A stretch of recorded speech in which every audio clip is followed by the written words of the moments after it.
Her tech CEO family forced her night. After negative report, they left her. She returned with triplets. "Alani, we need to talk." Mrs. Wellington's voice carried that familiar chill that meant business, not motherhood. The woman who'd raised her stood in the doorway of a library, her silver hair pulled back in the same perfect bun she'd worn for the past decade. Everything about Victoria Wellington was controlled, calculated, and cold. Hi viewers, kindly tell us where you're watching from and what time it is. Warm welcome to the family. Enjoy the story. At 21, Alani Wellington thought she knew what family meant, until the night they handed her a contract that would cost her everything she believed about love, loyalty, and the price of belonging. The Wellington estate stretched across Silicon Valley like a monument to innovation, its glass walls reflecting not just light, but the weight of expectations that had shaped Alani's entire world. She'd grown up in these halls, walking on marble floors that cost more than most people's houses, eating dinner at a table that seated 12, but somehow always felt empty. "Alani, we need to talk." Mrs. Wellington's voice carried that familiar chill that meant business, not motherhood. The woman who'd raised her stood in the doorway of the library, her silver hair pulled back in the same perfect bun she'd worn for the past decade. Everything about Victoria Wellington was controlled, calculated, cold. Alani closed her laptop where she'd been working on her Stanford application essays.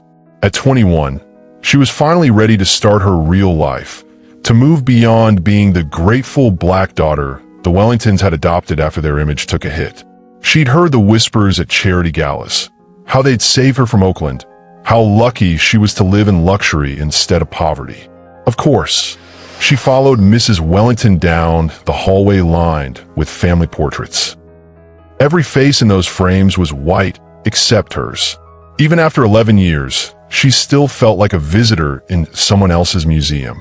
The conference room where they held family meetings smelled like leather and old money. Mr. Wellington sat at the head of the mahogany table, his gray suit pressed to perfection. Their son Marcus, 2 years older than Alani, wouldn't meet her eyes. Something cold settled in her stomach. "Sit down, dear." Mrs. Wellington's smile looked painted on. "We have a proposition for you." Alani took her usual seat at the far end of the table. Even in family meetings, she knew her place. She was grateful, not equal. Lucky, not entitled. The reminder never had to be spoken. It lived in every seating arrangement, every conversation, every decision made without her input. "You're 21 now," Mr. Wellington began, his voice carrying the same tone he used in board meetings. "Old enough to understand that family requires sacrifice, loyalty, commitment to something bigger than yourself." The words felt rehearsed, like a speech he'd practiced. Alani's hands grew cold as she waited for whatever came next. "The Wellington name means something in this industry," he continued. "It represents innovation, excellence, legacy. But legacy isn't just about what you build. It's about what you leave behind." Mrs. Wellington placed a thick folder on the table between them. "We've been working with some of the top fertility specialists in the country. The future of our family line depends on making sure the next generation carries the best genetic markers for intelligence, health, and success." Alani stared at the folder without touching it. "I don't understand." "You're not getting any younger," Mrs. Wellington said, her voice softening in a way that felt more threatening than comfort. "And frankly, your dating history shows you're not particularly focused on building a future with anyone suitable." The words hit like a slap. Alani had dated, but she'd never brought anyone home. How could she? How do you introduce someone to a family that treated you like a charity case at best, a pet at worst?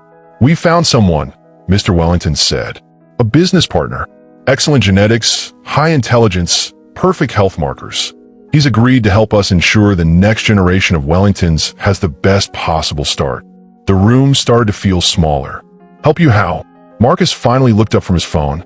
"It's not that big a deal, Alani. You'll be doing something important for the family. Something that matters." Mrs. Wellington opened the folder and pushed it toward her. "It's all very clinical, very professional. You'll be compensated, of course.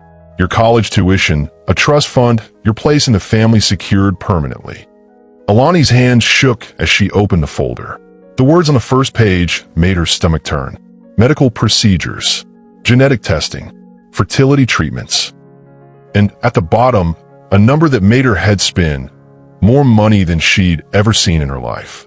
You want me to... She couldn't finish the sentence. Carry a child for the family, Mrs. Wellington said matter-of-factly. Your body, his genetics, our future. It's a win for everyone. The contract's intimate medical requirements, explained in clinical terms, made her skin crawl. Fertility treatments, ovulation monitoring, scheduled encounters with a man she'd never met. All described like she was livestock being bred for prize cattle. I need time to think about this. Of course, Mr. Wellington said, but his tone suggested this wasn't really a request. Take the night.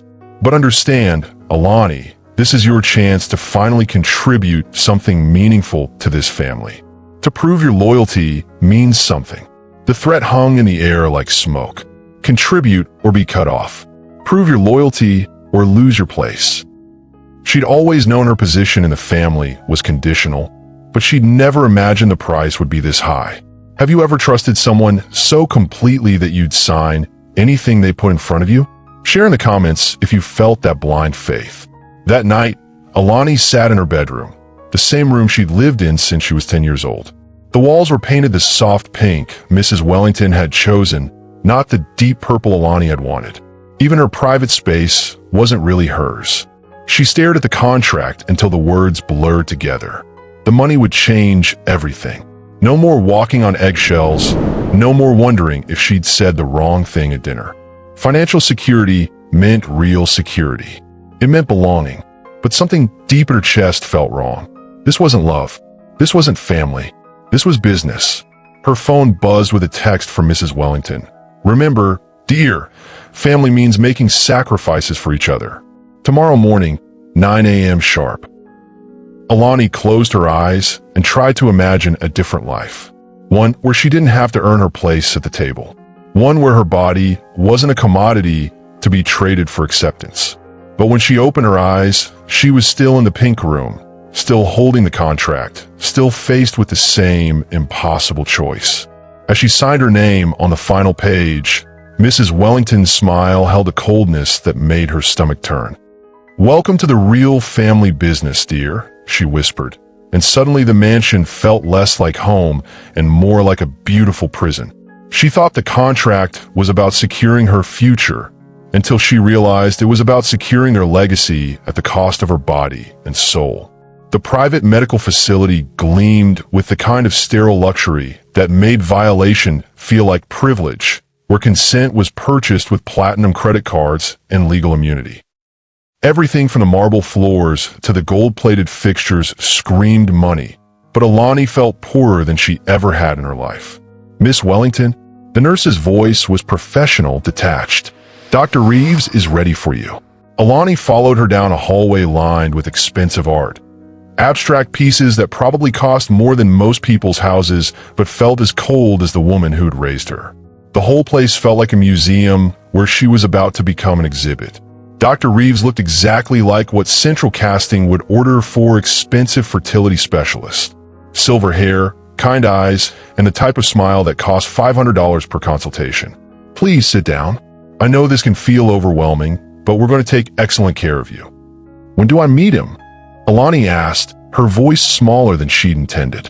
The donor prefers to remain anonymous during the medical phase, Dr. Reeves explained, pulling up charts on his computer. It keeps things professional, less complicated emotionally. The donor, like she was receiving a kidney instead of whatever this was. Your test results look perfect, he continued.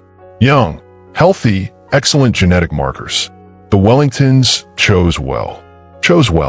Like she was a car they'd picked off a lot.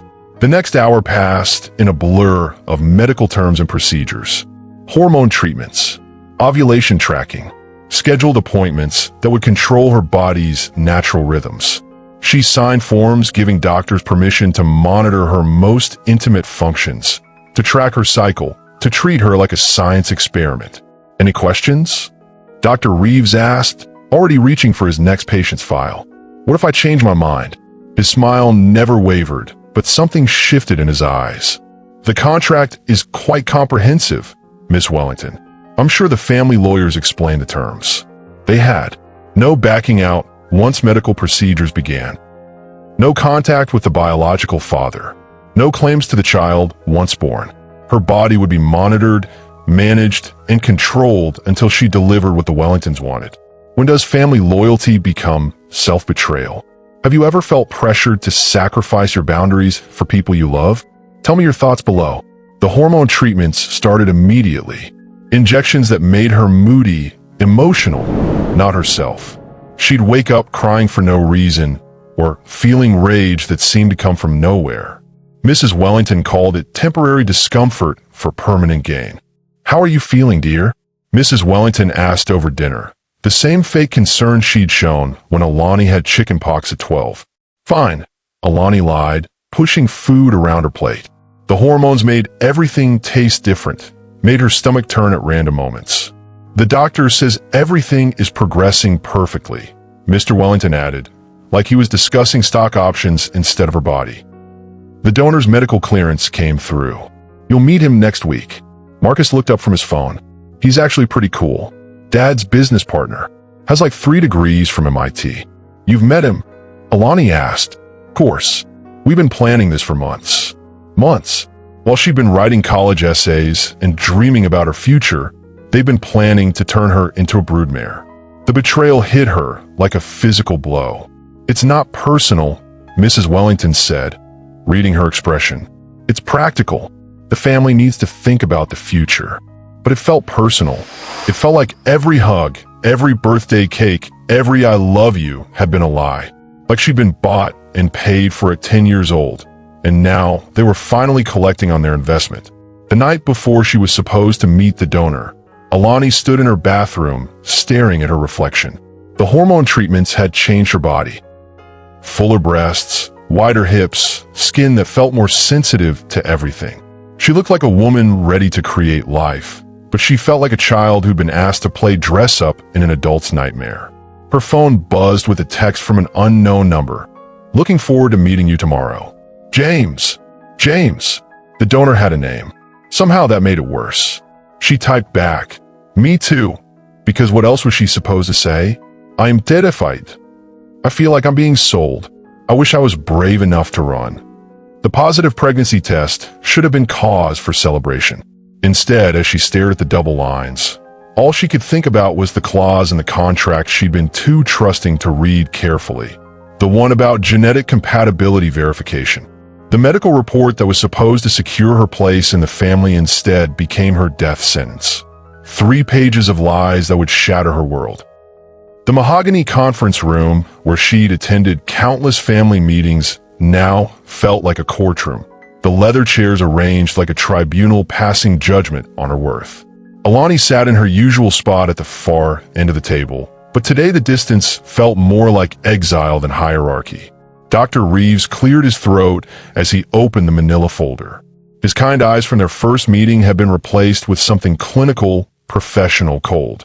I'm afraid the genetic compatibility results weren't what we hoped for. The words hit her like ice water. What do you mean? Mrs. Wellington leaned forward, her perfectly manicured hands folded on the table. It means, dear, that despite our best efforts, your genetic markers don't align with our family's standards. But I'm pregnant. Alani's voice cracked. The test was positive.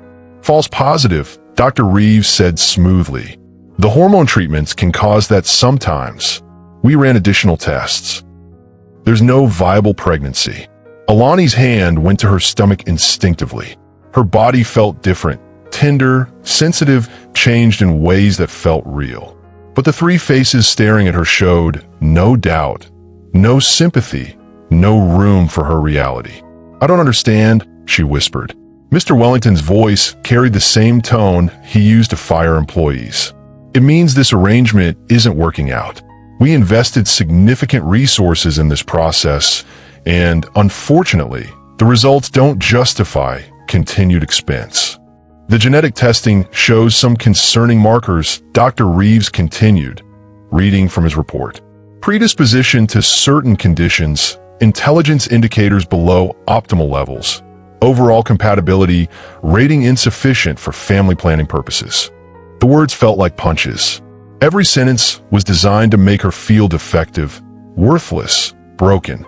But something in her chest burned with a different truth. Her body knew what it knew. So what happens now? She asked, though she already knew the answer from the way they couldn't meet her eyes. Mrs. Wellington's smile was the same one she'd worn at charity galas when photographers weren't watching. We think it's best if you take some time to figure out your own path. Independently. You're throwing me out. We're giving you freedom, Mr. Wellington corrected. The trust fund we discussed is no longer applicable, obviously, but we'll provide a modest severance to help with your transition. Modest severance. Like she was an employee being laid off instead of a daughter being disowned. Have you ever had your reality denied by people you trusted? When has your body told you truths that others refuse to acknowledge?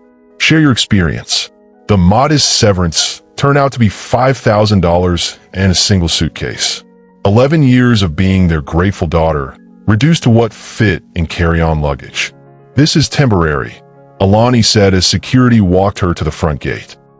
When you realize you made a mistake. There's no mistake, Mrs. Wellington called from the doorway. Take care of yourself, dear. And remember, you signed confidentiality agreements. The family's privacy is important. The threat was clear. Keep quiet or lose even the little they'd given her. Alani stood on the sidewalk outside the gates that had protected her for 11 years, watching the only home she'd ever known disappear behind iron bars and digital locks. The weight of the suitcase pulled at her arm, but the weight in her chest felt heavier. Her phone buzzed with a text from Marcus. Sorry it worked out this way. Take care. Sorry it worked out this way. Like it was weather, not a choice. Like they hadn't planned this, orchestrated this, decided her fate in board meetings where she wasn't allowed to speak. She called an Uber with money she couldn't afford to spend and gave the driver the address of the Oakland Women's Shelter. The same neighborhood where she'd been born, where the Wellingtons had rescued her from. Full circle, except now she was older, alone, and carrying secrets that felt like poison in her blood. The shelter intake worker was kind, but overworked, asking questions Alani couldn't answer. Next of kin? None. Emergency contact? None. Medical insurance? Canceled that morning. Are you pregnant, honey? The woman asked, noting something in Alani's posture or expression. I don't know, Alani whispered, and for the first time in hours, she was telling the truth. That night, lying on a narrow cot surrounded by other women's stories of survival, Alani pressed her hand to her stomach and made a promise that felt like fire in her chest. As security escorted her to the gate with only a single suitcase, she pressed her hand to her still flat stomach and made a promise that would change everything. They may not want us, but I will make sure you know your worth. From penthouse to homeless shelter in 24 hours, but the babies growing inside her carried more than just Wellington DNA. They carried her determination to survive. The Oakland Women's Shelter hummed with stories of survival, each cot holding a woman who'd learned that strength wasn't born from privilege, but forged in the fire of necessity. Alani lay awake listening to whispered conversations, crying babies, and the sound of women doing whatever it took to make it through another day. First time? Asked the woman in the next cot. She looked about 40, with kind eyes and calloused hands. I, Rosa. Alani. And yeah, first time. Rosa nodded like she understood more than the words. It's easier. Not easy, but easier. You got people. The question hit harder than it should have. I thought I did. Family's funny that way. Sometimes the people who birth you ain't your real family. Sometimes you gotta build your own. Alani spent the next morning navigating social services, filling out forms that asked about her life in ways that made her sound pathetic on paper. No job history because she'd been in school. No savings because the Wellingtons had covered everything. No references because everyone she knew was connected to them. You're young, the caseworker said, not unkindly. You got options. Job training programs, community college, assistance programs. But first, she needed to know the truth about her body. The free clinic was 3 bus rides away, crowded with people who looked like her, black, brown, broke but not broken. Not yet. When was your last period? The doctor asked. Alani tried to remember. The hormone treatments had messed with her cycle, making everything irregular. Maybe 6 weeks ago, the ultrasound machine was older than the one at Dr. Reeves's fancy facility, but worked just fine. The doctor moved the wand across her stomach, her expression changing from routine to surprise. "Well, somebody lied to you," she said, turning the screen toward Alani. "You're definitely pregnant. And unless I'm seeing things..." 3 heartbeats. 3 tiny flickers of life on the grainy screen. Triplets, the doctor confirmed. Healthy ones, from what I can see. About 8 weeks along. The room started to spin. Alani gripped the examination table as the reality hit her. Not 1 baby. 3. 3 Wellington babies that the Wellingtons had decided didn't exist. What would you do if you discovered you were carrying 3 babies with nowhere to go? How do you find strength when everything familiar is stripped away? "I need to make some calls," Alani said, her voice steadier than she felt. But who could she call? The Wellingtons had made it clear she no longer existed in their world. Her college friends were scattered across the country, living their own lives. She'd been so focused on being grateful for what the Wellingtons gave her that she'd never built anything of her own. The bus ride back to the shelter felt different. She wasn't just carrying her own future anymore. She was carrying 3 futures. 3 babies who deserved better than a mother who'd been thrown away like garbage. "You look different," Rosa said when she got back. "Good different. Like you figured something out."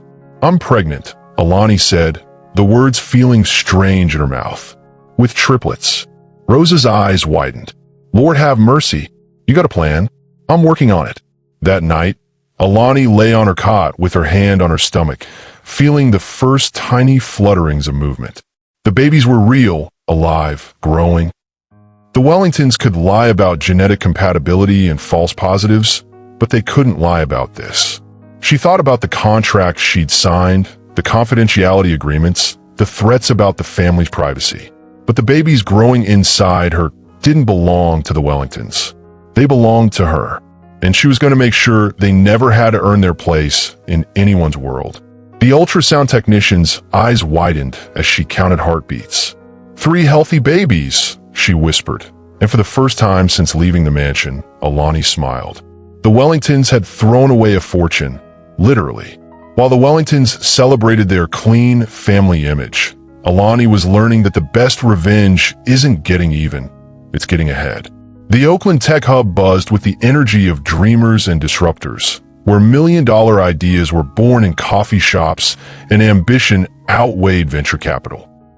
Alani had never imagined herself in this world, but pregnancy had a way of making impossible things feel necessary.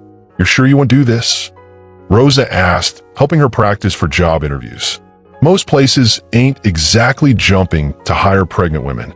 "I don't have a choice," Alani said, adjusting her thrift store blazer to hide her growing belly. "These babies need a future, and I'm going to give them one." She'd been studying coding tutorials on the shelter's ancient computers, teaching herself programming languages while other women watched TV. The skills came naturally, maybe because she'd grown up around tech talk, or maybe because survival made her brain work differently. Her first job was data entry at a small startup, boring work that paid minimum wage. But it got her in the door, got her around people who spoke in venture capital and market disruption. She listened to their conversations, learned their language, started to understand how the world she'd grown up in really worked. "You're different from the other temps," said Jake, the company's CTO. "You actually understand what we're building." "I grew up around tech," Alani said carefully. She'd learned to be vague about her background. "Family business." "What kind of family business?" "The kind that taught me to think bigger." Jake laughed. "I like that. You should come to our brainstorming sessions. We could use someone with fresh perspective." Fresh perspective. If only he knew how fresh her perspective had become. The brainstorming sessions were a revelation. These people, mostly young, mostly white, mostly privileged, were building apps and platforms that would affect millions of lives. But they had no idea what those lives actually looked like. They'd never been homeless, never been hungry, never been thrown away by the people who claim to love them. What about an app that helps people navigate social services? Alani suggested during one session, something that cuts through the bureaucracy, connects people with resources they actually need. Interesting, Jake said. But who's the market? Poor people don't have smartphones. Actually, they do, Alani said, thinking of Rosa's cracked iPhone, of the women at the shelter who use their phones to find jobs, housing, help. They just don't have the same access to information. Her growing confidence manifested in how she carried herself, the way she commanded attention in meetings, the power she felt in her expanding body. She wasn't just surviving anymore. She was planning. Have you ever discovered talents you didn't know you had when your back was against the wall? What hidden strengths emerged during your darkest moments? The idea for her startup came to her at 3 a.m., lying on her shelter cot while the babies kicked against her ribs. An AI platform that could predict and prevent the kind of discrimination she'd experienced. Something that could identify patterns in hiring, housing, healthcare that kept people like her locked out of opportunities. She started coding during her lunch breaks, staying late at the office to use their computers. The platform took shape slowly, built on stolen hours and borrowed time. She called it Equity AI, technology that could level playing fields. "This is incredible," Jake said when she finally showed him the prototype. "You built this yourself?" "I had help," she said, thinking of Rosa's encouragement, of the other women at the shelter who'd shared their stories. "Good help. We should talk to investors. This could be huge." But Alani had learned not to trust other people's excitement about her work. She'd been burned before by family who saw her as useful. This time, she was keeping control. She started reaching out to female investors, women of color who understood what she was building and why it mattered. The responses were encouraging, not just interested, excited. "When can you demo?" asked Maria Santos, a venture capitalist who'd built her own empire from nothing. "I want to see this in action." "Give me 3 months, Alani said. "I need to finish the beta version." 3 months. The same amount of time until her babies were due. The Stanford Executive Program acceptance letter arrived on a Tuesday, forwarded from the Wellington address she'd never changed. She'd applied months ago, back when she thought her future was secured. Now it felt like a sign. "You're crazy," Rosa said when Alani told her about the acceptance. "You're about to have 3 babies." "I'm about to have 3 babies who need a mother with options," Alani corrected. "This program is those options." The email confirmation made her heart race. "Congratulations, you've been accepted into the Stanford Executive Program." As she rubbed her growing belly, she whispered to her babies, "Mom is going to school. And when we're done, we're going to show them what real family looks like." 9 months pregnant with triplets, writing code between contractions. If the Wellingtons thought poverty would break her, they severely underestimated who they'd raised. The Stanford Executive Program wasn't designed for women about to give birth. Yet here was Alani, her laptop balanced on her enormous belly, debugging algorithms while her babies kicked against her ribs. The other students stared when she walked into the Tech Innovation Lab, her maternity dress stretching over a stomach that looked ready to pop. "Ma'am, maybe you should be in a hospital," whispered the teaching assistant. Alani smiled, her fingers never stopping their dance across the keyboard. "My babies aren't due for another week. I've got time to finish this presentation." The irony wasn't lost on her. The Wellingtons had thrown her away, believing she was barren, worthless. Now, she carried 3 of their biological grandchildren while building an empire that would make their tech dynasty look like child's play. Her startup concept was revolutionary. AI that detected bias in hiring algorithms, specifically targeting discrimination against women of color. Every line of code was personal. Every function was revenge wrapped in innovation. Have you ever felt your purpose crystallize in a single moment? When everything you've suffered suddenly makes sense because it's preparing you for something bigger. The contractions started during her final presentation. Sharp, breath-stealing pain that made her grip the podium. But she didn't stop talking. She couldn't. This was her moment to prove that they discarded a diamond thinking it was glass. "The AI market is worth $390 billion, she said, her voice steady despite the wave of pain.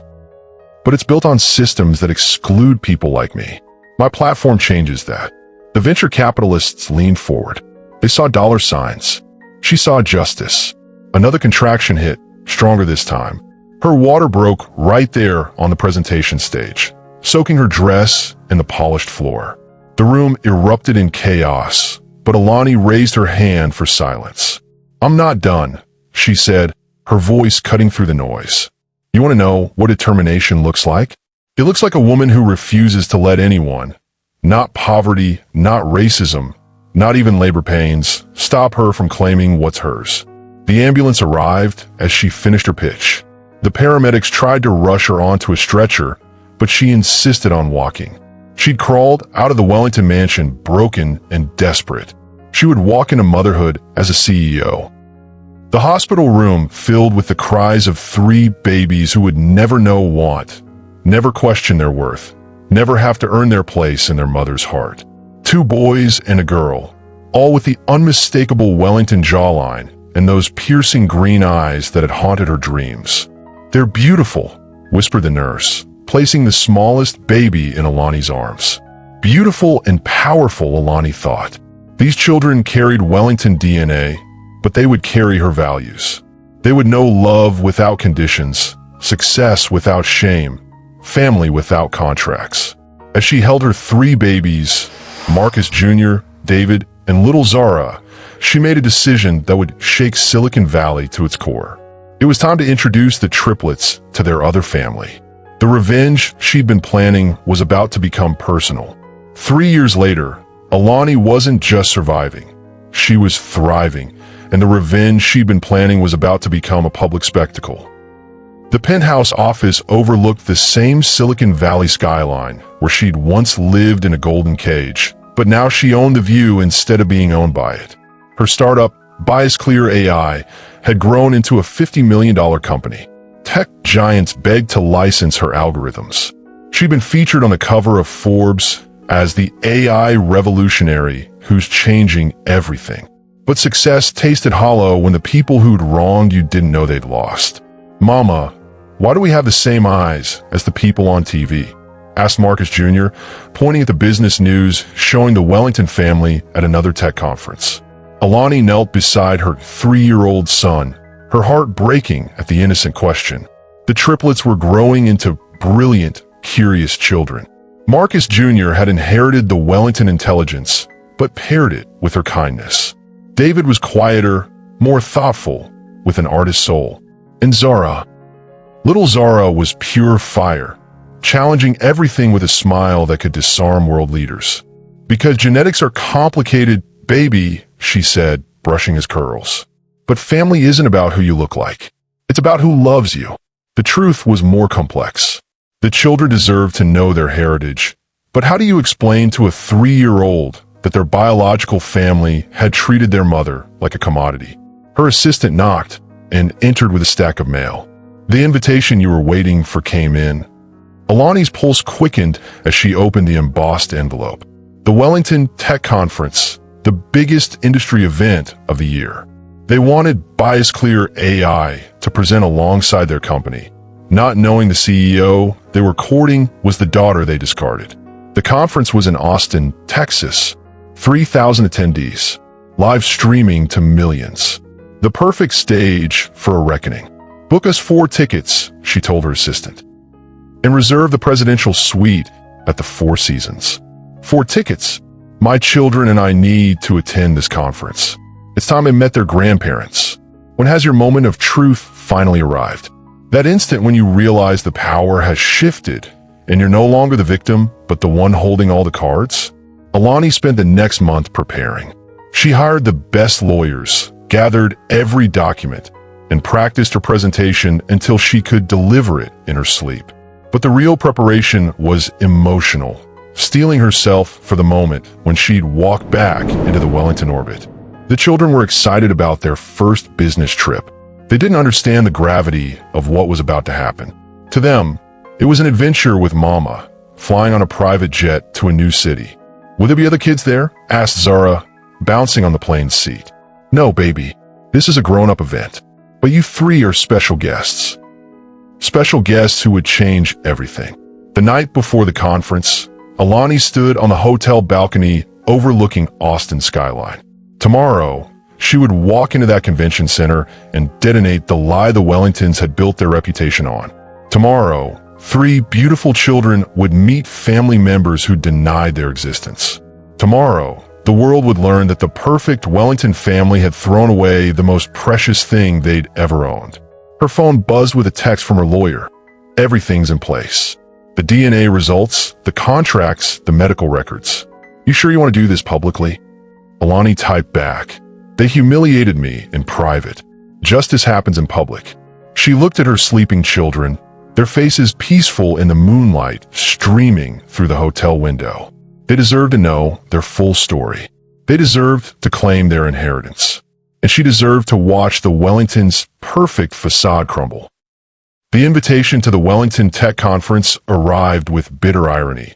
They wanted her startup to present alongside theirs, not knowing the CEO they were courting was the daughter they discarded. But tomorrow, everyone would know exactly who Alani Wellington Davis was. The ballroom went silent as 3 children with Wellington eyes walked in holding hands with the woman their family had tried to erase. The Austin Convention Center buzzed with the energy of 3,000 tech leaders, investors, and media representatives.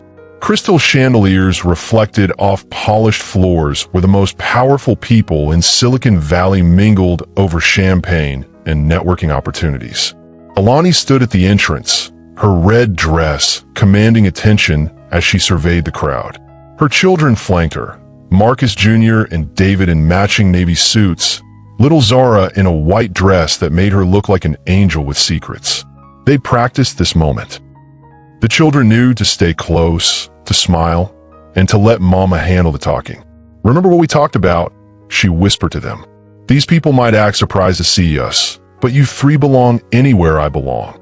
The Wellington family held court near the main stage, their familiar faces older, but no less arrogant. Richard Wellington, the patriarch who'd signed her exile papers. His wife Margaret, who'd smiled while delivering the fake medical results. Their son Thomas, who'd been complicit in the whole scheme. They hadn't seen her yet, but they would. Alani began her walk across the ballroom, her heels clicking against marble in a rhythm that sounded like a countdown. Conversations stopped as people recognized her from magazine covers. Cameras flashed. The crowd parted like she was royalty, which in a way she was. Have you ever had a moment where you got to show everyone who doubted you exactly what you were capable of? When you walked into a room and owned it completely. The first Wellington family member to spot her was Thomas. His champagne glass froze halfway to his lips, his face draining of color as he recognized the woman approaching with 3 children who looked exactly like his baby photos. "Oh my God," he whispered, loud enough for the people around him to hear. Margaret Wellington turned, following her son's horrified gaze. The woman who'd once called Alani lucky to be here now stared at her like she was seeing a ghost, which in a way she was. The ghost of their worst nightmare coming to life. "Richard," Margaret hissed, grabbing her husband's arm. "Richard, look." The patriarch of the Wellington Empire turned slowly, his powerful presence seeming to shrink as he took in the sight of the young woman they discarded standing confidently with 3 children who bore the unmistakable Wellington features. The crowd around them began to murmur. Camera phones appeared. Someone called out, "Isn't that Alani Davis for Bias Clear AI?" Alani stopped directly in front of the Wellington family, her children arranged beside her like a living accusation. Marcus Jr. tilted his head, studying the strangers with curious green eyes. David stayed close to his mother's side, always the protective one. Zara smiled brightly, unaware that she was about to become the center of a media storm. "Hello, family," Alani said, her voice carrying across the suddenly quiet ballroom. "I'd like you to meet your grandchildren."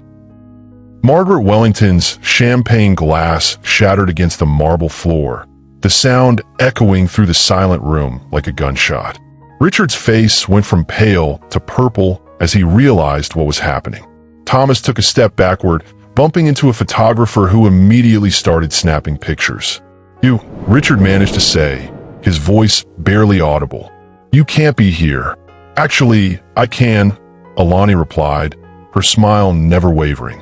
"I'm a keynote speaker. Bias Clear AI is presenting right after your company. Funny how things work out, isn't it? The crowd pressed closer, sensing drama. Live streams started. Social media exploded. The Wellington family's perfect public image was about to become a very public nightmare. "These aren't," Margaret started to say, but Alani cut her off. "DNA doesn't lie, Margaret. Unlike some people." She reached into her purse and pulled out a manila envelope, thick with documents. "I have the paternity tests, the medical records, the contract you made me sign, all of it." The ballroom erupted in whispers and flashing cameras. This was better than any scripted drama. This was real-life revenge happening in real time. "Mama," Zara tugged on Alani's dress. "Why is everyone taking pictures?" Alani knelt down to her daughter's level, speaking loud enough for the cameras to catch every word. "Because, baby, sometimes the truth is so shocking that everyone wants to remember the moment they heard it." She stood up, facing the Wellington family one more time. "4 years ago, you threw me away because you thought I was worthless. You made me sign a contract to carry a child for your precious family legacy, then claimed I was infertile when it didn't serve your purposes anymore." The crowd gasped. Someone shouted, "Are you recording this?" "But here's what you didn't know," Alani continued, her voice growing stronger. "I wasn't infertile. I was pregnant. With triplets. Your grandchildren. The ones you're looking at right now." Richard Wellington staggered backward, his face ashen. "This isn't happening. Security." "Oh, but it is happening," Alani said, her voice carrying the weight of 4 years of pain and planning. "And there's so much more." As security guards hesitated, unsure whether to intervene in what was clearly a family matter, Alani turned to the crowd of reporters and investors. "I'd like to introduce you to the next generation of Wellingtons. The ones you tried to deny existed." The cameras went wild. The story that would dominate tech news for months was being born in real time. And Alani Wellington Davis, the woman who'd been discarded like trash, was finally getting her moment in the spotlight. But this was only the beginning. The DNA results didn't just prove paternity. They exposed a decade of lies, fraud, and the kind of family secrets that destroy dynasties. The courthouse steps swarmed with reporters as Alani emerged from the family court building, her legal team flanking her like bodyguards. The media frenzy had been building for 2 weeks since the Austin conference, and today's hearing was the climax everyone had been waiting for. "Ms. Davis, how do you feel about the judge's ruling?" shouted a reporter from CNN. Alani paused on the steps, her 3 children safely inside with their nanny, protected from the chaos. She'd learned to navigate media attention like a master, turning every interview into an opportunity to control the narrative. "I feel vindicated," she said, her voice steady despite the hurricane of camera flashes. "The DNA tests confirm what I've known for 4 years. Marcus Jr., David, and Zara are Wellington grandchildren. But more importantly, today's ruling exposes the systematic fraud the Wellington family committed. The documents her lawyer had presented painted a devastating picture. The fertility arrangement hadn't been a one-time desperate measure. It was part of a pattern. The Wellingtons had been using their wealth and influence to manipulate young women for years, always with ironclad contracts and legal immunity. Alani's case was different because she'd survived, she'd thrived, and she'd kept evidence. "The medical report that claimed I was infertile was fabricated," she continued, holding up the court documents. "Dr. Harrison, the family's private physician, has admitted under oath that he falsified my test results on Richard Wellington's direct orders." The crowd erupted in questions. This wasn't just about child support or family recognition anymore. This was about conspiracy, fraud, and the abuse of power by one of Silicon Valley's most respected families. Inside the courthouse, the Wellington family sat in stunned silence as their legal team scrambled to control the damage. Richard Wellington, once the commanding presence in every room, looked like a man watching his empire crumble in real time. "Your Honor," their lawyers said desperately, "my clients are prepared to discuss a settlement that would satisfy all parties." Judge Martinez wasn't having it. "Mr. Wellington, your family has been accused of document fraud, conspiracy, and reproductive coercion. This isn't a civil matter anymore. I'm referring this case to the district attorney's office for a criminal investigation. When the truth finally comes out, does it feel like you thought it would? Or does justice taste different than revenge? The media coverage was relentless. Tech blogs dissected every detail. Social media exploded with support for Alani and outrage at the Wellington family. The hashtag Wellington scandal trended for days. But the real victory came in quieter moments. Like when Marcus Jr. asked why people kept calling him a Wellington baby. Because that's part of who you are, Alani explained, kneeling beside her son in their hotel suite. You're a Wellington and a Davis. You get to carry both names, both legacies. But they were mean to you, Mama. Yes, they were. But their meanness doesn't define you. You get to choose who you become. The children were handling the attention better than expected. They've been coached by child psychologists, prepared for the questions and stares. But they were resilient in the way children are, adaptable, curious, and trusting their mother to keep them safe. The legal proceedings moved fast once the evidence was public. The Wellington family's board of directors called an emergency meeting. Stock prices plummeted. Major clients began canceling contracts. Ma'am, Alani's assistant called from across the hotel room. You have 17 interview requests today, including 60 minutes. Accept the primetime slots, Alani said, bouncing Zara on her lap. The world needs to hear this story. But the real shock came 3 days later, when her lawyer called with news that changed everything. Alani, you need to sit down for this, he said, his voice tight with excitement. The investigation into the Wellington family finances just uncovered something huge. The fraud goes deeper than we thought. What do you mean? They've been manipulating their company's diversity metrics for years, claiming tax breaks for minority partnerships that didn't exist, using your adoption story for corporate PR while simultaneously denying your children's existence. The IRS is opening a full audit. The scope of the Wellington family's deception was staggering. They'd built their reputation on being progressive, inclusive tech leaders while privately operating like a criminal organization. There's more, her lawyer continued. The SEC found evidence of insider trading connected to the fertility arrangements. Richard Wellington was using the genetic testing data to make investment decisions about biotech companies. Alani felt her knees go weak. This wasn't just about her anymore. This was about a family that had weaponized their power against vulnerable women for profit. How many others were there? She asked. At least 6 women over the past decade. You were the only one who survived to tell the story. The judge's gavel fell with finality. Paternity established. Fraud proven.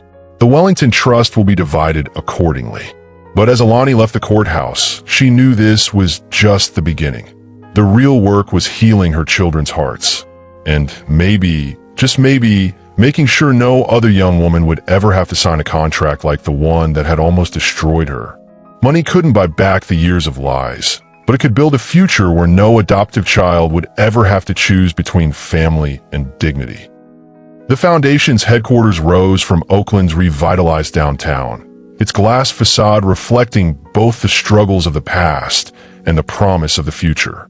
The sign by the entrance read, "The Alani Davis Foundation for Adoptive Children's Rights," and beneath it, in smaller letters, "Every child deserves unconditional love."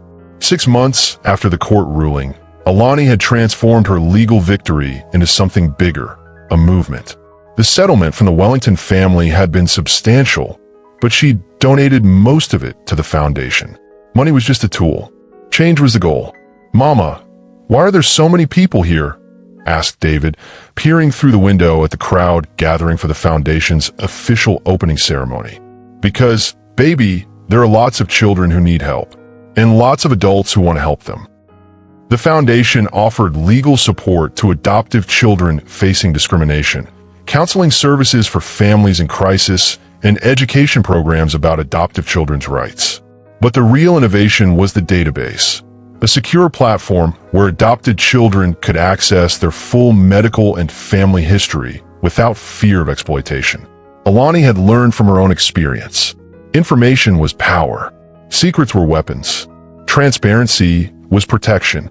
Ms. Davis, Her assistant approached with a tablet. "The mayor is here, and Channel 7 wants to interview you before the ribbon cutting." "In a minute," Alani said, watching her children play in the foundation's childcare center. They'd adapted to their new reality with remarkable grace. Marcus Jr. had started asking questions about his other family, but without the desperate need for approval that had once defined Alani's relationship with the Wellingtons. The past year had been transformative. The Wellington family had faced criminal charges, civil lawsuits, and public humiliation. Their tech empire was in ruins. But for Alani, watching them fall wasn't as satisfying as she'd imagined. Healing was better than revenge. Alani, a familiar voice, made her turn around. Dr. Marcus Chun, the pediatrician who delivered her children, stood in the doorway holding a bouquet of flowers. "I hope I'm not interrupting." Her pulse quickened. Marcus had been calling regularly since the media coverage began, ostensibly to check on the children's well-being. But there was something else in his eyes, something that made her remember she was a woman, not just a mother and CEO. "You're not interrupting," she said, surprised by how breathless she sounded. "The ceremony doesn't start for another hour." He'd been there during her darkest moments. The doctor who treated her children when she couldn't afford insurance, who'd never asked questions about their parentage, who'd seen her at her most vulnerable and never made her feel ashamed. "I wanted to congratulate you," he said, stepping closer. "What you've built here, it's incredible." "It's just the beginning," she replied, hyper-aware of his proximity. "We're opening 3 more locations next year." "I know. I read the business plan you sent me. I'd like to volunteer my services." "Marcus, you don't have to." "I want to," he interrupted, his voice gentle but firm. "You've taught me something about courage, Alani. About standing up for what's right even when it's hard. Have you ever met someone who sees your worth before you believe in it yourself? Someone who desires you for who you are now, not what you've overcome." The chemistry between them had been building for months. Stolen glances during medical appointments. Conversations that lasted longer than necessary. The way he looked at her, like she was more than a survivor or a success story. "There's something else," Marcus said, reaching into his jacket. "I know this might not be the right time, but Mama." Zara's voice interrupted them as she ran over, her dress decorated with finger paint. "Look what I made." The moment passed, but the electricity remained. Marcus knelt down to examine Zara's artwork, his genuine interest in her children making Alani's heart race. "That's beautiful, sweetheart," he said. "Is it your family?" "Yes. That's Mama and Marcus Jr. and David and me. And that's you." She pointed to a tall figure standing next to her mother in the painting. Marcus glanced at Alani, his eyebrows raised. "I'm in the family portrait?" "Zara," Alani said, her cheeks burning. "Dr. Chun isn't." "He could be," Zara said matter-of-factly. "He makes you smile differently." Out of the mouths of babes. The ribbon-cutting ceremony was a success. Local politicians praised the foundation's mission. Community leaders shared stories of adopted children who'd benefited from the services. The media coverage was overwhelmingly positive. But the moment that mattered most came afterward, when the crowd had dispersed and the cameras had left. Marcus stayed to help clean up, playing with the children while Alani finished her interviews. "Thank you," she said as they walked to the parking garage together. "For staying, for helping, for everything. Thank you for letting me be part of this," he replied. "Part of your life." They reached her car, where a driver was waiting. The children were already buckled in, exhausted from the day's excitement. "Alani," Marcus said, catching her hand as she opened the door. "What I was trying to say earlier." "I know," she whispered. "I feel it too. Then let me take you to dinner tomorrow night. Just us. No children, no foundation business, no past or future. Just us." For the first time in 4 years, Alani allowed herself to think about something other than survival and success. She thought about what it would feel like to be desired for who she was now, not what she'd overcome. "Yes," she said, surprising herself with how much she meant it. "I'd like that." As the car pulled away from the foundation, Alani caught Marcus's reflection in the side mirror. He stood there until they were out of sight, and for the first time since the night she'd signed that contract, she felt like she was moving towards something instead of away from it. The text message from her eldest son made her heart stop. "Mom, Grandpa Wellington wants to meet us. He says he's sorry and wants to explain everything. Should we go?" For the first time in 4 years, Alani didn't know the right answer. The Wellington family's attempts at reconciliation had been escalating. Phone calls, letters, expensive gifts for the children. But this was the first time they'd gone through Marcus Jr. directly. Looking at her son's hopeful face in the rearview mirror, Alani realized that some decisions couldn't be made alone. Some bridges couldn't be burned without considering who else might need to cross them. Her children deserved to know their full story. The question was whether she was strong enough to face the people who'd nearly destroyed her, not as a victim seeking justice, but as a mother seeking peace.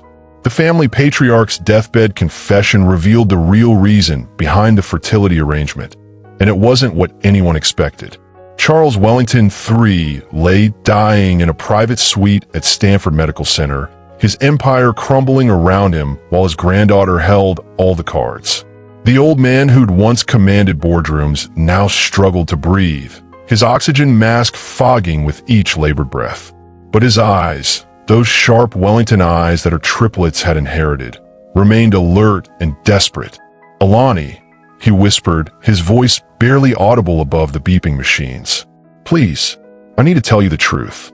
She stood at the foot of his bed, her red power suit a stark contrast to the sterile white room. 3 years of success had transformed her into a force of nature, but something about this moment made her feel like that scared 21-year-old girl again. "The truth?" she asked, her voice cold as winter steel. "Which version this time? Have you ever watched someone you once feared become powerless? Have you felt that strange mix of victory and sadness when your oppressor becomes just another dying old man? Tell me in the comments. Does power shift change how you see people?" Charles struggled to sit up, his hands shaking as he reached for her. The fertility arrangement, it wasn't about lineage preservation. It was about you. "What do you mean about me? We knew who you were from the beginning." His confession came in broken whispers. "Your birth mother, she was my daughter. My real daughter, born before I married Elizabeth." The room seemed to tilt. Alani gripped the bed rail, her knuckles white against the metal. "That's impossible. I was young, stupid. Had an affair with a beautiful black woman named Keisha Davis. When she got pregnant, I was too much of a coward to claim the baby." Tears leaked from his eyes. "I paid for everything, private adoption, medical care, college fund. But I never acknowledged her." The machines beeped faster as his heart rate climbed. "Your mother died in that car accident when you were 16. The adoption agency called me. Said there was a teenage girl who needed a home. I couldn't let you go into the system. Not my own granddaughter. So you brought me into your house and let them treat me like a charity case." Alani's voice cracked with rage. "You watched them humiliate me for years. I was trying to protect you from Elizabeth. She would have destroyed you if she knew you were my blood." The fertility arrangement was her idea. She suspected something and wanted to prove you weren't really family. His breathing became more labored. "I thought if the test came back negative, she'd leave you alone. I never imagined she'd throw you out." The confession hit like a physical blow. All those years of feeling like an outsider, of being grateful for scraps of affection, of believing she didn't belong, and she'd been family all along. "The babies," she whispered, "your great-grandchildren. You knew and you let them cast us out. I was weak. I chose my comfortable lie over my blood. But I've been watching you, Alani. Everything you've built, everything you've become. You're more Wellington than any of them."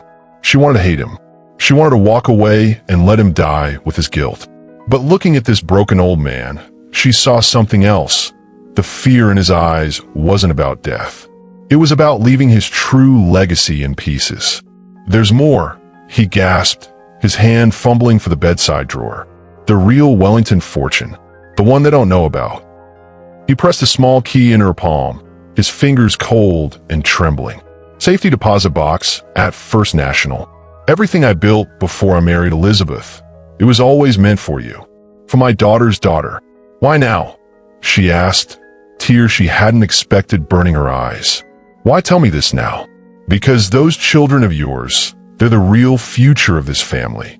and you're the only one strong enough to give them what they deserve. Charles Wellington III died that night. His final words, a whispered apology that came 20 years too late. But as Alani held that key in her hands, she realized something profound. She hadn't just survived being thrown away. She'd been preparing her whole life to come back and claim what was rightfully hers. The next morning, she stood outside First National Bank with her lawyer, her heart pounding as the safety deposit box clicked open. Inside weren't just documents and stock certificates. There was a letter in her grandfather's handwriting, dated 3 years earlier. "My dearest Alani," it began, "if you're reading this, then you've survived everything they put you through. The account numbers in this box represent the real Wellington Empire, built before I became the coward who chose comfort over family. It's worth more than they could ever imagine, and it's all yours. Use it to give your children the world they deserve. Use it to show them what real family looks like. Your grandfather who loved you, but failed you, Charles." The bank manager's voice seemed to come from underwater as he read the account balances. $50 million. Controlling interest in tech companies she'd never heard of. Property deeds spanning 3 states. She wasn't just rich. She was powerful. And more importantly, she was exactly who she'd always been. A Wellington by blood, not by charity. As she walked out of the bank, her phone buzzed with a text from her eldest son. "Mom, when are we going to meet the rest of our family? I want to know where we really come from." For the first time in 4 years, Alani smiled, thinking about the Wellington family. It was time to go home and claim her throne. The safety deposit box didn't just contain money. It contained the truth about why the Wellingtons really adopted her, and it wasn't charity. The DNA report landed on Alani's desk like a bomb with a timer.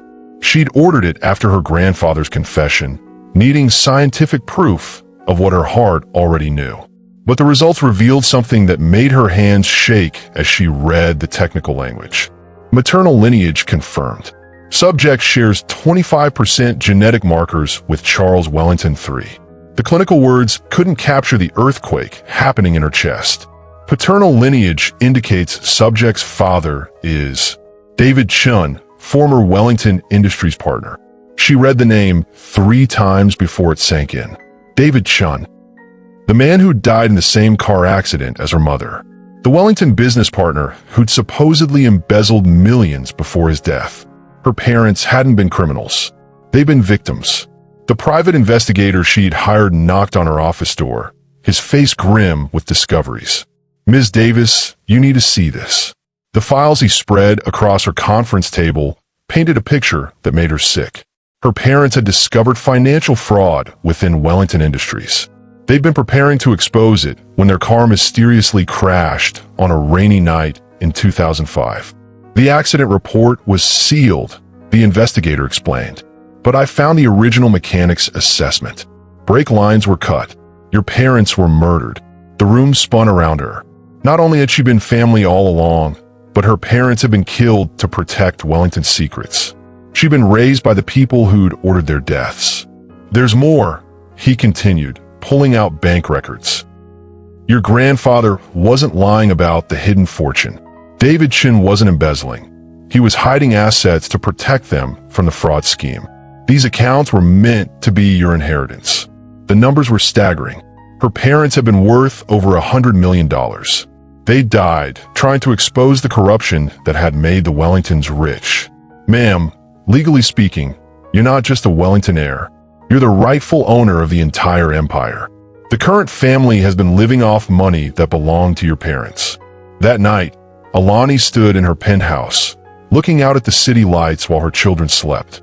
The weight of the truth pressed down on her like a physical force. She wasn't the grateful adoptee who'd been given a chance. She was the stolen princess who'd been raised by the people who'd killed her parents. Her phone rang. Elizabeth Wellington's name appeared on the screen. Alani, the older woman's voice was carefully controlled. "I think it's time we talked." "About what, Elizabeth?" "About what Charles told you before he died. About what you think you know." The laugh that escaped Alani's throat was sharp enough to cut glass. "Think I know? I know my parents were murdered. I know I'm the rightful heir to everything you've built your life on. I know my children are the true Wellington legacy. Silence stretched between them like a taut wire. You can't prove any of that, Elizabeth finally said, but her voice wavered. DNA doesn't lie. Neither do Swiss bank accounts or sealed police reports. Alani's voice grew stronger with each word. I have everything, Elizabeth. Every document, every account number, every piece of evidence that proves what you are. What do you want? The question hung in the air like incense. What did she want? Justice for her parents? Revenge for the years of humiliation? Or something bigger? I want what's mine, Alani said quietly. I want my children to inherit what their great-grandparents built. I want the Wellington name to mean something honorable again. And if I refuse, then tomorrow morning, every major news outlet in the country will receive copies of the evidence. Your fraud, your conspiracy, your complicity in murder, all of it. The Wellington Empire will crumble, and you'll spend what's left of your life in prison. She could hear Elizabeth's breathing, sharp and panicked. But if you cooperate, Alani continued, if you help me transition the company leadership properly, I might be willing to let you keep your freedom. And maybe a small pension. You're blackmailing me. I'm giving you a choice. The same choice you gave me when you threw me out pregnant and homeless. The difference is, I'm offering you mercy. The call ended in silence.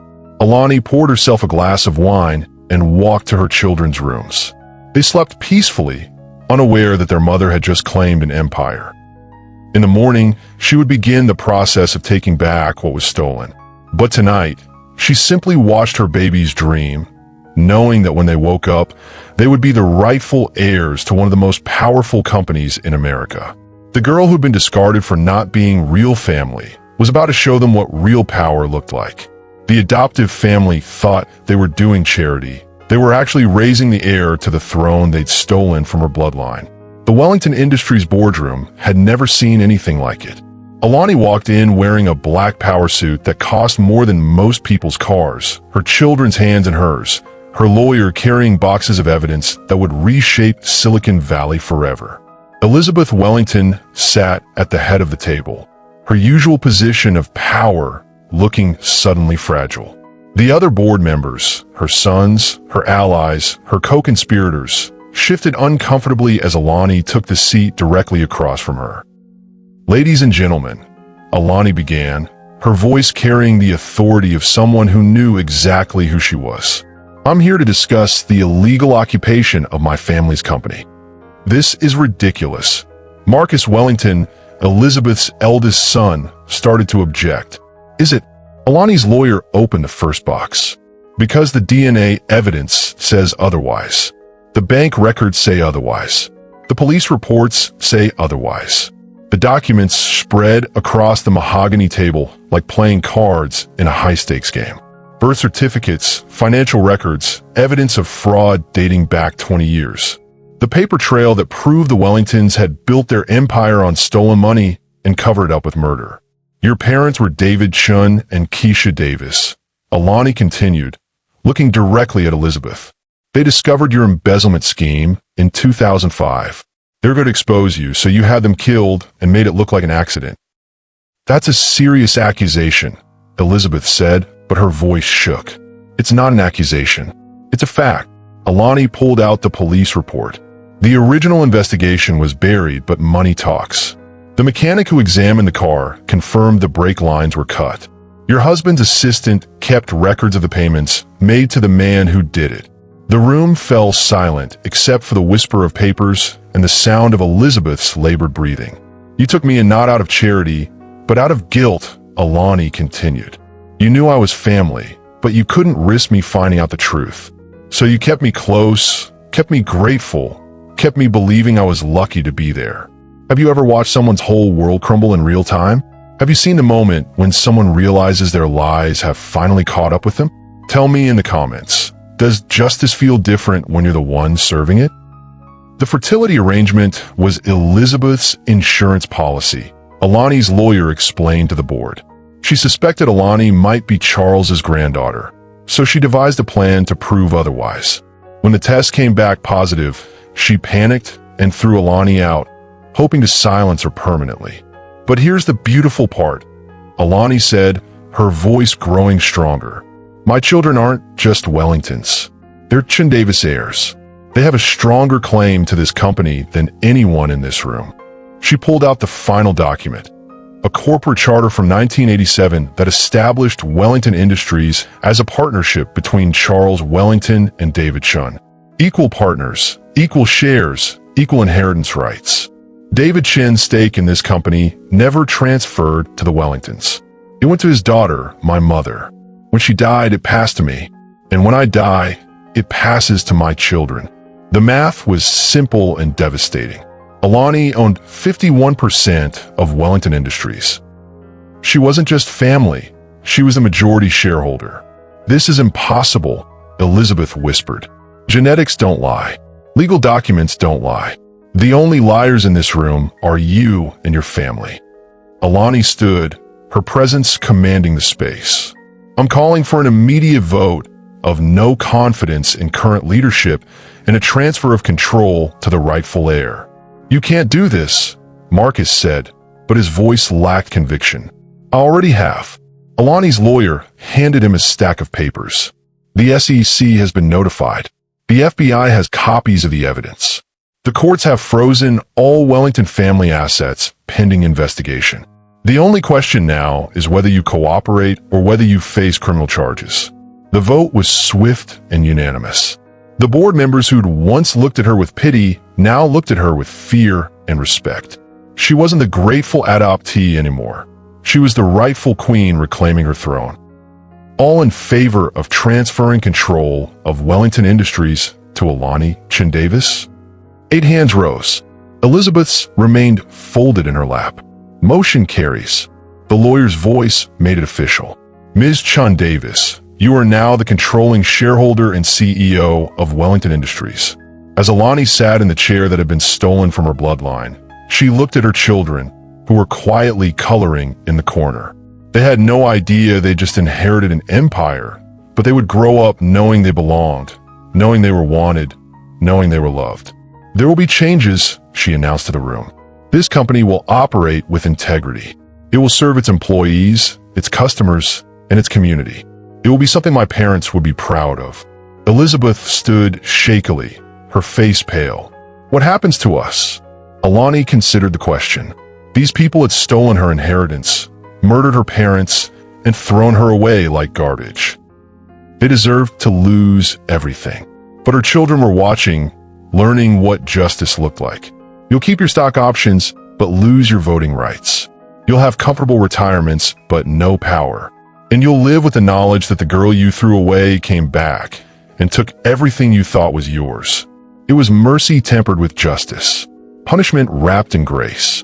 As the meeting ended and the board members filed out, Alani remained in her chair, feeling the weight of responsibility settling on her shoulders. She'd won. She'd reclaimed her throne. But the real work was just beginning. Mama, her daughter, tugged at her sleeve. Are we really princesses now? Alani smiled, lifting her daughter onto her lap. No, baby, we're queens. And queens take care of their people. The woman who'd been discarded for not being real family now had the power to redefine what family meant for an entire dynasty.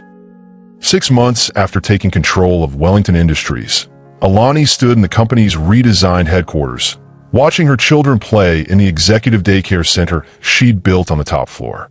The space that had once intimidated her now felt like home.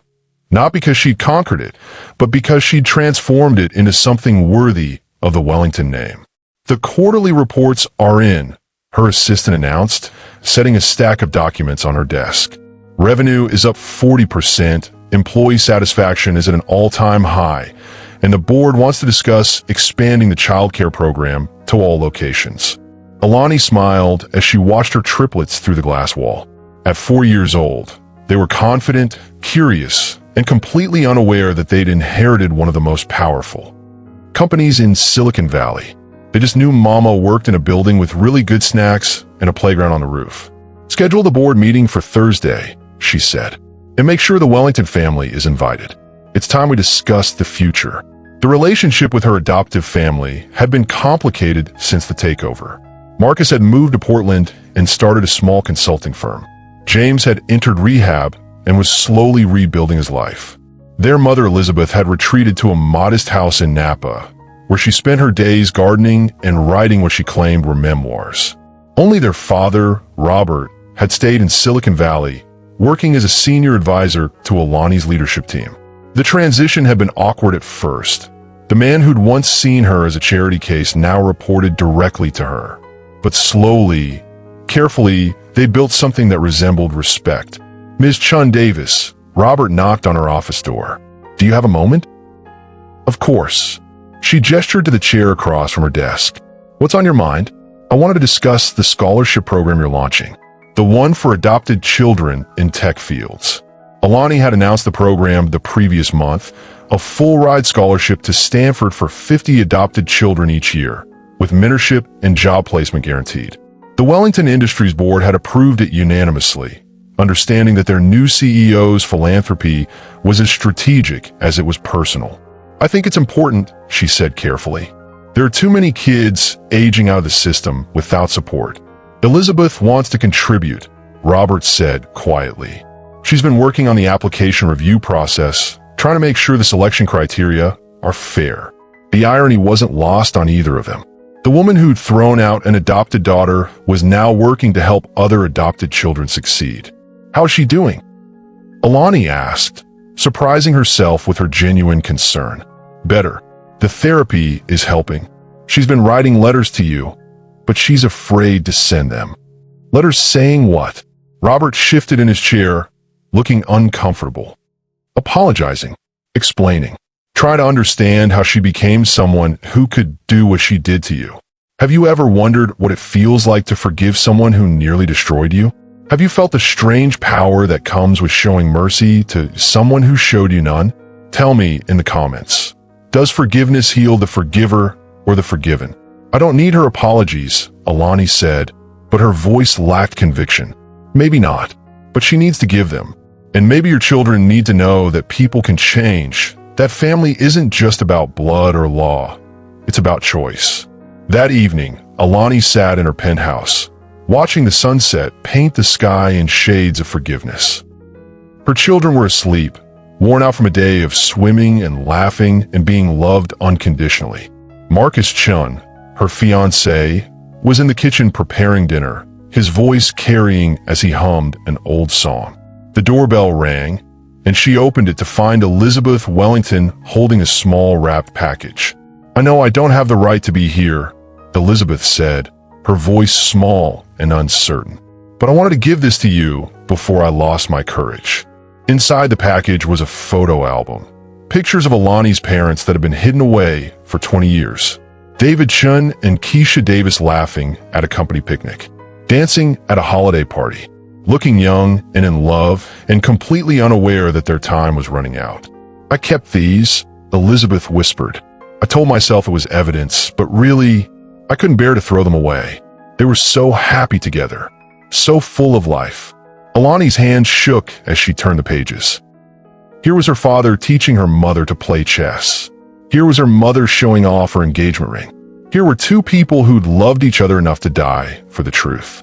"They would be so proud of you," Elizabeth continued, "of what you've become, what you've built, of those beautiful children who carry their legacy. Why are you telling me this? Because I need you to know that what I did wasn't about you. It was about my own fear, my own greed, my own cowardice. You deserve better. You always deserve better." The apology hung in the air between them like a bridge neither was sure how to cross. "I can't forgive you," Alani said quietly. "Not yet. Maybe not ever. But I can accept that you're trying to be better. That's more than I deserve." "Yes, it is. But my children deserve to know that people can change, that family isn't just about blood or law. It's about choice. Every day, we choose to be family. Every day, we choose to love each other." Elizabeth nodded, tears streaming down her face. "Thank you." As the older woman left, Alani held the photo album against her chest and called her children to come see pictures of their grandparents. They gathered around her on the couch, their small hands touching the faces of the people who'd loved them before they were even born. "They look like us," her daughter said wonderfully. They do, Alani agreed. And they would have loved you so much. That night, as she tucked her children into bed, her son asked the question that had been building in his heart for months. Mama, are we going to get married soon? She looked toward the kitchen where Marcus was washing dishes, his shirt sleeves rolled up, his voice still humming that old song.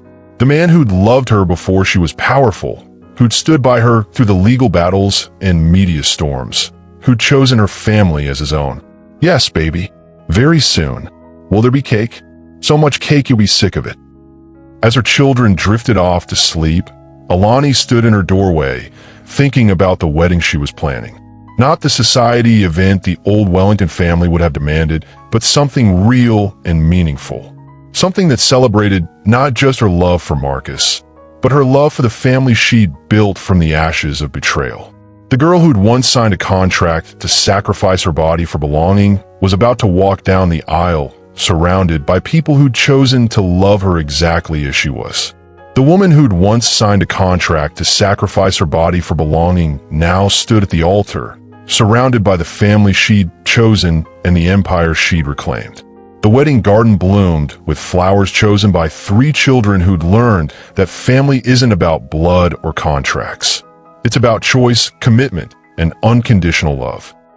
White roses for purity, lavender for devotion, and sunflowers because they'd always been Alani's favorite, bright and bold and impossible to ignore. She stood at the end of the aisle wearing her grandmother's pearls, the only thing she had left of Keisha Davis, and a dress that made her feel like the queen she'd always been. Her children walked ahead of her, scattering petals and giggling as they performed their most important job, leading their mother to the man who'd chosen to love them all. Marcus waited at the altar, his eyes bright with tears that had nothing to do with sadness. Beside him stood his best man, the private investigator who'd helped uncover the truth about her parents. Behind them, the wedding party included employees from Wellington Industries, families from the foundation, and children from the scholarship program. People who'd become family through choice rather than obligation. In the front row sat Robert Wellington, his face peaceful as he watched the woman he'd once seen as a charity case claim her happily ever after. Elizabeth had chosen not to attend, but she'd sent a letter wishing them well and a donation to the scholarship fund in honor of their union. Friends and family, the officiant began, we gather today to celebrate not just the union of 2 people, but the triumph of love over circumstance, choice over obligation, and hope over fear. Alani's eyes found her children, who were trying to contain their excitement in the front row. At 5 years old, they understood that today was special, that their family was becoming bigger and stronger and more official. They didn't know about the contracts or the betrayals or the years of doubt. They just knew that their mother was happy, and that was enough. Alani, Marcus said, his voice steady despite the emotion in his eyes, you taught me that real strength isn't about never being broken. It's about rebuilding yourself into someone even more beautiful than before. You took betrayal and turned it into justice. You took rejection and turned it into resilience. You took 3 babies and turned them into the most amazing human beings I've ever known. His voice cracked slightly. I don't want to rescue you from your past. I want to build a future with you.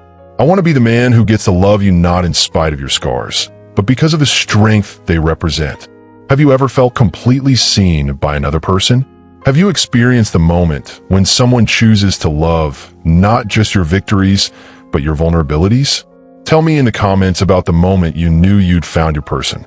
Marcus, Alani replied, her voice carrying across the garden like music. You saw me when I couldn't see myself. You believed in me when I'd forgotten how to believe in anything. You didn't try to fix me or save me. You just loved me exactly as I was and helped me remember who I'd always been. She looked at her children, their faces bright with joy. You chose this. All of us. You chose to love 3 babies who weren't yours, to build a life with a woman who came with complications and controversies and more baggage than anyone should have to carry. You chose us every day, and today I choose you. Forever. The rings they exchanged were simple bands, engraved with the words family by choice, in script so small only they could read it. but the meaning was vast, encompassing everything they'd built together from the foundation of honesty and mutual respect. By the power vested in me by the state of California, I now pronounce you husband and wife. Marcus, you may kiss your bride. The kiss was soft and sweet and full of promise. Around them, the crowd erupted in cheers and applause, but Alani barely heard it. She was too busy listening to her children's laughter, too busy feeling the solid warmth of her husband's hand in hers, too busy marveling at the fact that she was here, whole and happy and home. At the reception, she danced with her new husband while her children spun around the dance floor with their friends. The Wellington Industries Board toasted their CEO's happiness. The scholarship recipients shared stories of their achievements. The foundation volunteers celebrated another success story. But the moment that mattered most came when she stepped up to the microphone to address her guests. 5 years ago, I thought I knew what family meant, she began, her voice carrying across the garden. I thought it was about blood and obligation and earning your place through sacrifice. I thought I had to make myself smaller to deserve love, quieter to deserve respect, grateful to deserve a seat at the table. She looked at her husband, her children, her chosen family spread out before her. But real family isn't about what you're willing to sacrifice. It's about what you're willing to build. It's not about earning love. It's about choosing it every day, even when it's hard. Especially when it's hard. Her voice grew stronger. My children will grow up knowing they belong, not because they've earned it, but because they exist.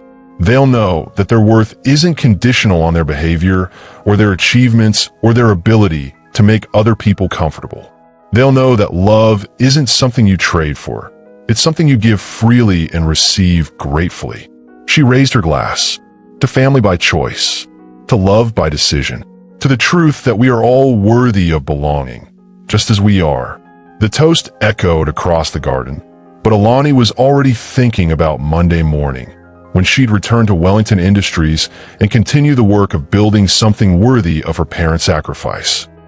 She'd expand the scholarship program, launch the child care initiative, and continue proving that power exercised with integrity could change the world. That night, as she tucked her children into bed in their new home, a house they'd chosen together, with a yard big enough for swing sets and gardens and all the laughter they could imagine, her daughter asked the question that had been building in her heart. "Mama, are we happy now?" Alani looked around the room at her sleeping sons, at her husband reading quietly in the corner, at the life she'd built from the ashes of betrayal and the foundation of self-worth. "Yes, baby, we're happy now. Are we going to stay happy? We're going to choose to be happy every single day, even when it's hard, even when it's scary, even when other people don't understand. We're going to choose love and laughter and each other." As her daughter drifted off to sleep, Alani stood in the doorway, thinking about the contract she'd signed all those years ago. She'd thought she was trading her body for belonging, sacrificing herself for security. But really, she'd been preparing for this moment. The moment when she'd understand that she'd never needed to earn her place in the world. She'd always belonged. She'd always been enough. She'd always been worthy of love. The girl who'd once believed she had to sacrifice everything to deserve anything had grown into a woman who knew that the most radical act of all was loving herself exactly as she was and teaching her children to do the same. If this story of redemption, justice, and the power of knowing your worth touched your heart, hit that like button and subscribe for more stories that remind us that our beginnings don't determine our endings. Comment below, what would you have done in Alani's position? What does real family mean to you? And remember, sometimes the family that throws you away is just making room for the one that will choose you every single day. Your worth isn't determined by who claims you. It's determined by who you choose to become.